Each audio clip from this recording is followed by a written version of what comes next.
Hi and welcome to Top Tips Tuesday. Jeff here again from GCD Property. So this week's tip is for property investors considering subdivision in Queensland. So recently been on sourcing a few subdivision development sites for a few investor clients and really have a much better understanding of what's involved and in terms of costs and timeframes.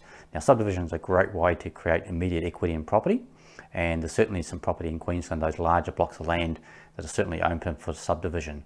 So the first thing I would recommend is you need to have some very specific tools to analyse the site. Otherwise you can spend a lot of time, a lot of resources looking at properties that aren't really suitable. So there's a lot of things you need to really tick off and get an idea of what's the potential value of the site and also what the potential usage or maximum usage of the site before you go that next step in engaging engineers, in quantity surveyors and draftsmen, etc. So the first thing you need to do if you're looking in Queensland is to run a few map overlays over the property itself, making sure it's not flood affected, it has any bushfire ratings, overhead power lines, things like that.